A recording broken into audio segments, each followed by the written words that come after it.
2차 전지주도 우리가 또 잘 봐야 되는 시점입니다. 네, 최근 좀 수주가 들어왔거든요. 이게 의미하는 바, 그리고 앞으로 투자 전략에 어떻게 우리가 잘 적용해야 될지 윤석청 경제평론가 모셨습니다. 어서 오세요. 네, 안녕하십니까? 네, 반갑습니다. 네. 최근 좋은 소식들이 들려왔거든요.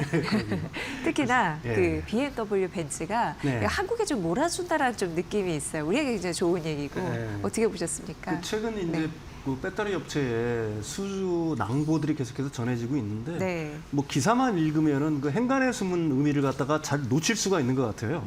그래서 뭐 일단 기사들 전부 다 된 뉴스들인데 그 행간에 숨은 의미들을 한번 좀 살펴보고자 합니다. 일단 BMW하고 벤츠 같은 경우에는 뭐 일단 우리나라 그 배터리 업체들한테 많은 수주를 하기는 했어요. 네. 특히 뭐 BMW랑 삼성 SDI는 뭐 전략적 동반자 관계라고 할 정도로 네. 상당히 많은 발주를 냈죠.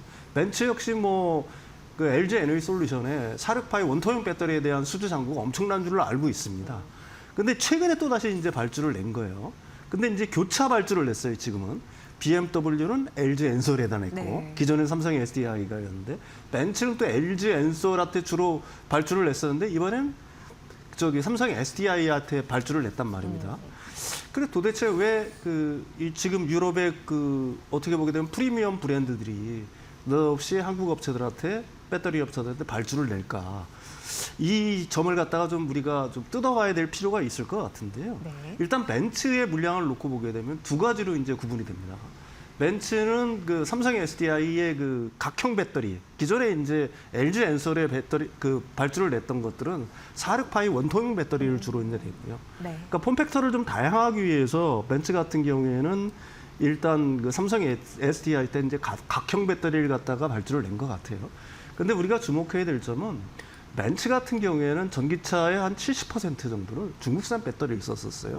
뭐 CATL이라든지 뒤에서 이제 나중에 설명하겠지만 뭐 파라시스라든지 이런 중국산 배터리를 썼었는데 그 어떤 발주처들을 갖다가 이제 서서히 바꾸고 있다, 한국산 배터리로. 이렇게 바꾸고 있다는 어떤 신호를 갖다가 첫 번째로 읽을 수가 있는 거고요. 두 번째 좀 특이한 거는 LFP 배터리도 우리한테 발주를 냈어요. 예. 이게 사실은 뭐 이제 벤츠 같은 경우도 완전히 이제 고가 라인업에서 LFP 배터리를 써가지고 볼륨 이하급에서는 LFP 배터리를 갖다가 채용한다는 신호가 하나가 될 수가 있을 것 같고요. 그런데 왜 굳이 한국산 LFP인가? 중국산도 있는데 아무래도 그거는 제가 생각하기에는 한국산의 어떤 품질, 신뢰성에 대한 어떤 뭐라고 할까요? 인증? 뭐 일단 첫 번째로는 일단 그렇게 봐야 될 것 같고요. 두 번째 이제 우리가 유심히 봐야 될 거는 뭐냐면은 기존에 이제 중국산 배터리를 갖다가 그 가령 뭐 벤츠 같은 경우에는 상위 라인업에 사실 중국산 배터리를 썼는데 이걸 갖다가 바꾸고 있다는 얘기는 뭐냐면 결국은 유럽의 규제가 중국에 대한 규제가 점점 좀 촘촘하게 돼가고 있다. 향후 더 가속화될 어떤 그럴 가능성이 굉장히 농후하다. 가령 뭐 핵심 원자재법이라든지 IAA법이라든지 산업가속화법이라고 보통 얘기하죠. 유럽의 그 IRA라고 하는 법들, 그다음에 이제 배터리 재활용제라든지 뭐 이런 법들이 사실은 이 기존의 중국산 배터리를 써왔던 유럽 OEM들이 한국산 배터리로 물량을 돌리는 그 어떤 가장 큰 이유가 거기에 있지 않을까, 뭐 저는 이렇게 생각을 하고 있거든요. 왜 그러냐면 사실 한국산 K 배터리 업체들 같은 경우 유럽에 이미 뭐 2018년부터 전부 다 안착을 해서 배터리를 만들어내고 있는 거니까요. 지금 유럽이 세우고 있는 어떤 메이드 인 EU 정책에 정확하게 부합을 하는 어떤 업체들이라고 얘기할 수가 있는 거고요. 예. 뭐 중국산 배터리는 그럼 뭐 지금 유럽에 진출 안 하냐? 맞습니다. CATL 같은 경우도 지금 헝가리에 진출을 해가지고 막 양산을 하려고 하고 있는 거잖아요. 근데 우리가 주목해서 봐야 될 거는 뭐냐면은 이 EU가 이 지금 그 중국 업체들에 대한 어떤 조사들을 갖다가 굉장히 강화하고 있는 줄 알고 있어요. 가령 뭐 중국 정부의 보조금이 유입된 거 아니냐라는 조사부터 시작을 해서 그다음에 현재 우리가 뉴스를 유심히 보다 보면은 EU와 그 유럽연합과 중국 간에 어떤 그 무역 긴장 이런 것들이 점점 고조가 되고 있는 상황이잖아요. 계속해서 중국에 대해서 어떤 벽을 세우고 있는 거에 대해서 중국은 굉장히 맞듣지 않게 생각하고 있는 거고 그럼에도 불구하고 유럽연합은 만약에 중국산을 이대로 방치하다가는 자국의 EU 내의 어떤 제조업이 거의 고사될 위기라는 어떤 위기의식 때문에 계속해서 이제 장벽을 쌓아나가고 있는 중이란 말입니다. 그렇다라고 한다면 유럽 OEM들의 선택은 분명할 수밖에 없죠. 근데 더 이상 중국산을 써서는 가령 뭐 유럽 연합에서 주는 어떤 각종 규제에 휘말릴 가능성도 있고요. 무엇보다도 이제 보조금을 못 받게 되니까 그런 점을 회피하고자 사실은 한국산 배터리를 갖다가 선택을 하면서 어떻게 보기에는 다시 한국산 배터리로 돌아가는 네네. 뭐 이런 현상을 갖다가 이 수들이 보인다 이렇게 말씀드릴 수가 있을 것 같아요. 예. 네. 말씀해 주셨다시피 예전에는 뭐 벤츠 같은 경우에도 중국산 많이 썼다고 예, 예, 하니까 근데 중국산에 썼던 유럽 완성차 업체들이 약간 쓰고 나서 뜨거워 하는 현상이 네, 네, 네, 나타나고 그렇습니다. 있는 상황이고 제가 예전에 기억하기로는 벤츠에서 화재 사고도 있었고 네, 그렇습니다. 여러 부작용들이 이제 나오다 보니까 그런 네. 것 같아요. 그 일례를 좀 들어주시면 좋을 것 같습니다. 일단 벤츠 얘기를 할 네. 수밖에 없죠. 그 청라인가요? 인천 청라 지하주차 네, 화재 네. 사건 벤츠 EQ2지요. 그러니까 그것도 어떻게 보게 되면 E 시리즈니까 상당히 볼륨급 이상의 프리미엄 차란 말입니다. 근데 이게 뭐 충전 중도 아니고 방전 중도 아니고 3일 동안 그냥 세워놨던 차에서 불이 나버린 거예요. 추정하건대 분리막 손상으로 인한 단락으로 추정된다. 뭐 이렇게 얘기를 하고 있는데 이게 엄청난 피해를 남기지 않았습니까? 차량 100여 대가 전소됐고요. 아파트 단지 전력과 수도가 끊기는 어떤 대형 어떻게 보게 되면 재난? 재앙이라고 얘기할 수가 있는 건데 이게 문제점이 있었어요. 사실은 소비자들은 CATL 배터리가 들어간 줄 알았어요. 그냥 뭐 중국산 배터리가 들어갔다는 건 아는데 그래도 CATL 거를 갖다가 썼겠지. 뭐 어떻게 보게 되면 프리미엄급인데 그랬는데 의외로 신생 후발 업체인 페러시스의 파우치 배터리를 탑재했단 말입니다. 네, 네. 근데 이 페러시스라는 회사가 중국 내에서도 수만 대 리콜 어떤 경력 뭐 이런 것들이 있는 회사였었어요. 그 결과는 어떻게 되냐면 벤츠는 사실 어떻게 보게 되면 브랜드 어떤 그 명성에 치명타를 입었다라고 얘기할 수가 있는 거죠. 공정 관리와 배터리 관리 시스템 노하우가 부족한 중국 후발 배터리를 채택하면 사실은 고급차 브랜드가 일순간에 그 무너질 수 있다는 어떤 강력한 교훈을 갖다가 벤츠 같은 경우에는 일단 얻었을 것 같고요. 실제로 우리나라 공정관리위원회로부터 허위 광고 관련 최고 수익 과징금 약 112억 원을 갖다가 부과받았으니까 실질적인 어떤 금전적 피해 이런 것도 사실은 무시 못한다라고 얘기할 수가 있는 거고요. 네. 유럽 내에서는 지난 겨울에 사실은 이거 이외에도 폭스바겐, 볼보 등 유럽 브랜드의 소프트웨어로 가린 하드웨어의 어떤 결함 이런 것들이 이제 굉장히 불거졌어요. 왜 그러냐면은 폭스바겐의 ID 시리즈라든지 볼보의 EX30 같은 경우에는 중국산 배터리를 전부 다 썼거든요. 근데 유럽이라는 게 북유럽 같은 경우에는 굉장히 춥지 않습니까? 겨울 혹한기에 이게 충전 성능이 굉장히 떨어지고 또 뭐 출력 제어 현상에 걸리고 이런 현상들이 굉장히 빈발했다라고 얘기를 하고 있는 겁니다. 그러니까 유럽은 뭐 그 혹독한 겨울인데 중국산 LFP 탑재 차량들이 배터리 내부 저항이 상승하면서 열 관리 실패로 뭐 이런 현상들이 벌어졌다 이렇게 말하는 거고요. 실제로 뭐 고속 충전 속도가 스펙 대비 한 3분의 1 토막이 났다. 그다음에 계기판에 출력 제한이 뜨는 어떤 고질적인 어떤 성능 저하 현상을 보였는데 이걸 갖다가 이제 이런 하드웨어의 결함을 갖다가 소프트웨어적으로 이제 이걸 해결해 버린 거죠. 어떻게 해결을 했냐? 충전을 갖다가 100% 완충을 못하게. 네. 그러니까 여유를 갖다가 굉장히 많이 상단 여유를 굉장히 많이 남겨두면서 이런 식으로 이제 그 조치를 갖다가 취했다는 얘기를 하는 거고요.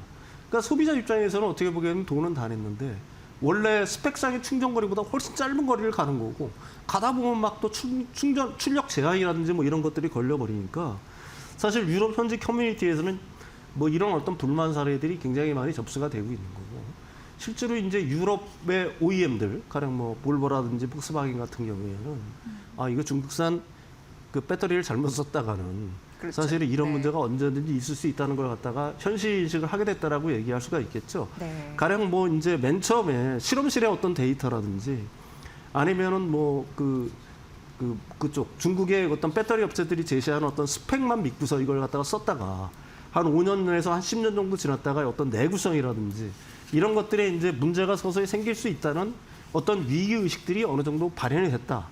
그래서 프리미엄 업체들부터 시작을 해가지고 사실은 이제 한국산 배터리로 점점점 돌아서는 거 아닌가 이렇게 볼 수가 있다. 이렇게 말씀을 드릴 수가 있을 것 같아요. 네, 예. 사실 이제 유럽 업체들이 중국산 거 써보고 현실 딱 인식을 하고 네, 그렇습니다. 네, 예. 쓰지 말아야지 이렇게 느끼는 순간 우리 K 업체에게 굉장히 반사이익인 거잖아요. 네, 그렇습니다. 그런 예. 의미에서 수주가 들어오는 건지 네. 어쨌든 에코프로 이노베이션 같은 경우에 글로벌 완성차 업체와 네. 수사나 리튬 관련해서 네. 계약을 맺었는데 네. 그게 또 양이 한 1.2만 톤. 네, 그렇습니다. 이 정도면 어떻게 되는 건지 이게 좀 이게 반가운 소식이죠. 이게 네. 굉장히 큰 의미를 담고 있어요. 네. 이게 전기차로 따지면 한 20만 대 분량이고 금액으로 따지면은 한 3,500억 원에서 한 4천억 원 정도가 되는 것 같아요. 근데 금액보다도 이게 더 중요한 어떤 의미를 담고 있는 게 뭐냐면 헝가리 에코프로 그룹 공장의 유효성을 입증했다는 겁니다. 예. 우리가 이제 에코프로 그룹이 헝가리에 진출해서 양산을 시작할 때 이건 상당한 의미가 있을 거다. 에코프로 그룹한테는 그런 식으로 제가 말씀을 드렸는데 그게 이제 어떻게 보면 입증이 되고 있다라고 봐야 되겠죠. 유럽 규제가 이제 아까도 말씀드렸듯이 굉장히 촘촘해지고 있잖아요. 중국산을 네, 막기 네. 위한 가령 뭐 CRA, MA법이라든지 재활용 원료 의무화라든지 뭐 이런 규제들 때문에 사실은 중국산 원료라든지 소재를 쓰는 게 사실은 이게 굉장히 점점 어려워지고 있는 거예요. 따라서 현재 생산 프리미엄을 갖고 있는 에코프로 그룹한테는 이게 굉장히 큰 의미가 있다라고 사실은 얘기할 수가 있는 거고. 근데 이게 우리가 유심히 보면은 그 뉴스를 읽다 보면은 이게 배터리 제조사가 아니라 완성차 업체한테 이걸 갖다가 발주를 했다는 거지 않습니까? 근데 이것도 중요한 의미가 있는 게 뭐냐면은 에코프로 그룹의 어떤 전방 고객사는 딱 한정이 돼 있었잖아요, 기존에. 삼성 SDI라든지 SK온 정도로 딱 한정이 돼 있었는데 고객사가 하나 늘었다는 얘기예요. 고객사 다각화를 갖다가 헝가리에 진출함으로써 이뤄냈다는 게 이제 첫 번째 의미가 되는 거고요. 두 번째 의미는 이게 전방에 그 자동차 제조사가 이걸 사갔다는 얘기거든. 그럼 자동차 제조사가 지금 배터리 만들 것도 아닌데 수산화 리튬을 왜 사갔지? 네, 네. 당연히 이런 어떤 의문을 가질 수밖에 없는 거잖아요. 두 가지로 일단 추론할 수가 있습니다. 하나는 우리가 보통 어려운 얘기로 사급 방식이라고 보통 얘기를 해요. 이 원재료 같은 경우는 가격 변동성이 굉장히 크지 않습니까? 근데 전방의 그 자동차 제조사들 같은 경우에는 대량으로 구매하니까 일종의 바잉 파워 능력을 갖고 있죠. 그러니까 좀 싸게 사서 배터리사한테 이걸 주는 거예요. 그대로 수산화팀을. 이걸 줄 테니까 우리가 요구하는 배터리를 만들어라고 하는 이게 이제 한 가지 이유가 될 수가 있는 거고요. 사급 방식. 네, 그걸 사급 방식이라고 보통 얘기를 합니다. 네네. 두 번째 방식은 사실은 자동차 제조사가 배터리를 제조하는 공장을 가진 경우들이 있죠. 네. 가령 거기 테슬라의 그 베를린 기가 네. 팩토리 거기서도 배터리 만들거든요. 예. 그러니까 그렇게 할 수도 있죠. 또 폭스바겐도 파워코라는 배터리 자회사를 갖고 있습니다. 이쪽한테 그러니까 뭐 제가 생각하기는 두 번째가 좀 더 합리적인 추론 같아요. 뭐 어디라고 이제 비밀 얘기를 한 거니까 어디라고 말을 안 했는데 사실은 그렇게 될 수 있는 가능성이 많다는 얘기고요. 이게 의미하는 바는 뭐냐면은 그 유럽 현지화의 어떤 프리미엄을 갖다가 정확하게 입증을 했다. 그래서 이게 에코프로 이노베이션에서만 일어나는 일이 아니라 사실은 에코프로 BM도 양극재를 갖다가 기존에 가령 삼성의 SDI라든지 SK온에 한정해서 공급을 했었는데 고객사가 충분히 다변화에 대한 여지가 굉장히 많다. 그리고 유럽에서 배터리를 생산하려고 하는 기업들은 소재라든지 원료 자체를 유럽 내에서 이제 앞으로 점점 구해야 되기 때문에 예. 유럽 내에서 이런 어떤 수산화 리튬이라든지 양극재라든지 전구체를 생산하는 그 에코프로 에코프로 그룹의 어떤 뭐라고 할까 입지는 지금보다 훨씬 좀 탄탄해질 가능성이 높다. 이걸 갖다가 의미하는 수준이라고 얘기할 수가 있을 것 같습니다. 네. 예, 예. 그리고 이제 LG 에너지 솔루션이 최근 잭팟을 터뜨렸다라고 하면서 기사가 막 올라왔었잖아요. 네. 근데 평론가님도 말씀해 주셨다시피 의미가 있었던 건 LFP 배터리 쪽이었고 네. 어느 기업과 이렇게 손을 잡았나 했더니 미국의 DTA 에너지라고 네, 네, 네, 했는데 그게 그렇습니다. 어딘가에서 찾아봤더니 또 미시간주에 있더라고요. 네, 그렇습니다. 그러면 굉장히 이런 부분에 대해서 좀 잭팟이라고 쓰는 게 맞긴 맞겠구나. 근데 그게 또 단위가 또 2조였단 말이죠. 네, 2조 넘는 네, 규모였단 네, 말이죠. 그래서 굉장히 이런 부분이 좀 나오긴 했습니다. 근데 그 사실 뭐 네. LG 에너지 솔루션이 LFP ES 배터리를 갖다 테슬라한테도 한 뭐 5, 6조 원 정도 수주를 받았었어요. 네. 근데 그런 것보다 이게 더 어떻게 보게 되면 현재 더 부각이 되고 있는데 네. 바로 이유가 있습니다. 일단 DT 에너지라는 회사를 우리나라 사람들은 잘 모르고 있는데 1903년도에 이게 설립된 회사예요. 역사는 이 있네요. 뉴욕 증시에 상장이 돼 있고요. 네. 시총만 41조에 네. 이게 엄청난 회사라고 얘기할 수가 있는데 이게 일종의 에너지 기업입니다. 일종의 발전소 기능도 하는. 네. 그러니까 전력이라든지 가스를 주로 어디다 공급을 하냐. 미시간주 일대에 전부 다 공급하는 회사라고 네. 얘기할 수가 있는 거예요. 이런 어떤 대형 회사가 일단 발주를 냈다는 게 굉장히 큰 의미가 있는 거고요. 그럼 이 지금 LFP ESS 이번에 발주낸 거는 도대체 어디로 들어가는 거냐? 그게 바로 오픈 AI하고 오라클이 협력해서 만드는 엄청난 데이터 AI 센터. 데이터 센터 있죠? 스타게이트. 예, 거기에 들어가는 거거든요. 네. 그러니까 LG 솔루션이 직접 어떻게 보게 되면 빅테크의 AI 데이터 센터에 이제 들어간다라는 게 그게 이제 첫 번째 어떻게 보게 되면 상징적인 의미가 있는 거고요. 그거보다 더 중요한 게 있어요. 이게 6기가와트 아워 정도 되는데 이게 금액이 2.4조란 말입니다. 네. 그럼 이걸 역산하면은 1kWh 아워당 한 266달러 정도 돼요.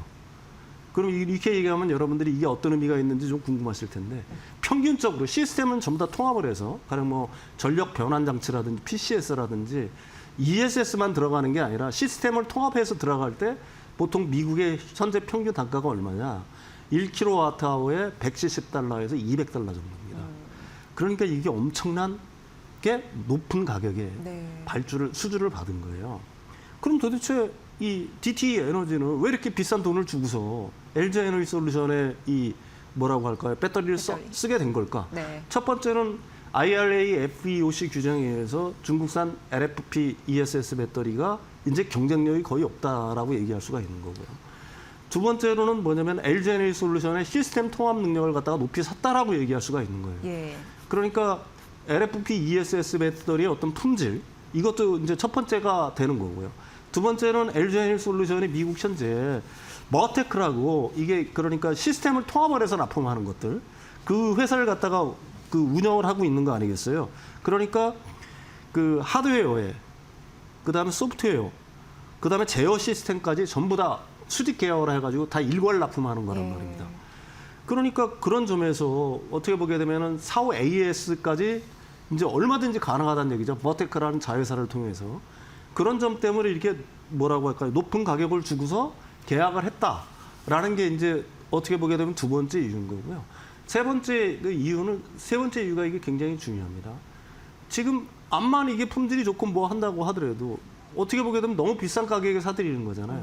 근데 지금 빅테크 입장에서는 가장 중요한 게 뭐예요? 돈보다는 얼마나 빨리 이 전력망을 갖다가 갖추느냐가 사실은 이 AI 데이터 센터, 빅테크들의 어떤 사활이 걸리는 어떤 게임이 되고 있는 거거든요. 네. 미국 현지에서는. 그러니까 돈이 문제가 아니라 자신들한테는 지금 가장 중요한 게 어떻게 보게 되면 시간이다. 이런 점 때문에 이게 일반적인 어떤 킬로와트아워당 한 170달러에서 200달러를 갖다가 훨씬 웃도는 266달러라는 계약을 갖다가 추진을 한 거다. 그러니까 이렇게 얘기할 수가 있는 거죠. 지금 쇼티지 상황이란 말입니다. LFP ESS 배터리를 그 미국 내에서 생산하는 걸 한국산을 구하려고 한다면. 네. 네. 그러니까 웃돈을 얹어 주고서라도 뭐 이렇게 이제 좀 거치게 표현하면은 야 우리한테 좀 빨리 줘. 우리가 돈 더 줄게. 이런 계약을 갖다가 그 빅테크 입장에서 할 수밖에 없었다. 네. 그래서 그런 점이 이제 우리나라 그 지금 북미 지역에 그 ESS 배터리를 만드는 LG 에너지 솔루션이나 삼성 SDI에는 굉장히 좋은 기회를 갖다가 이번에 어떻게 보게 되면 얻었다라고 얘기할 수가 있는 거고요. 네. 과거에는 LFP ESS 배터리 발주처들이 어떤 회사들이었냐면은 대부분이 다 이 플루언스 에너지라든지 뭐 이런 그러니까 뭐라고 할까요? ESS를 갖다 통합을 해가지고 그 설치해주고 시행하고 뭐 설치해주는 이런 회사들한테 간접 납품을 했단 말입니다. 네. 근데 이게 앞으로 바뀔 가능성이 굉장히 높다는 건 뭐냐면 이제는 직접 빅테크들이 좀 더 웃돈을 주고서라도 LG 에너지 솔루션이나 삼성 SDI한테 이거 전부 다 시스템 통합을 해서 니들이 우리한테 줘라라는 계약들이 앞으로는 그 수주가 그런 식으로 진행될 개연성이 굉장히 높다.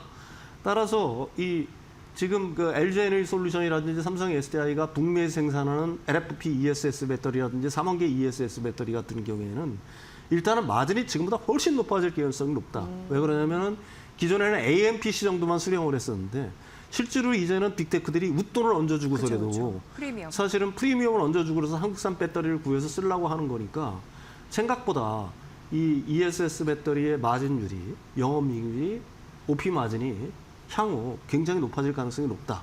그러니까 이번 계약이 의미하는 바는 거기에 있다. 이렇게 정리를 할 수가 있을 것 같습니다. 네, 예. 평론가님 아주 쉽게 잘 설명을 해주셨는데 ESS의 방향성이 이제 명확한 것 같고 네, 그렇습니다. 그러다 보니까 앞으로도 수주가 더 나올 가능성이 있겠네라는 걸 또 네네. 짐작하게 하고 중국은 지는 애인데 우리나라는 뜨는 애구나. 네, 그렇습니다. 북미의 ESS 시장만 놓고 보면 분명히 그렇습니다. 네, 예, 예, 예. 그런 시사점을 오늘 딱 한 콘텐츠에 담아주신 게 아닌가라고 네네. 생각이 됐습니다. 오늘 2차 전지 어쨌든 값어치 있는 수주들이 들어와서 네. 너무나 다행이고 네. 앞으로 좀 기대가 되네요. 자, 오늘 전반적인 섹터의 흐름 쭉 봐드렸습니다. 윤석천 경제평론가였습니다. 고맙습니다.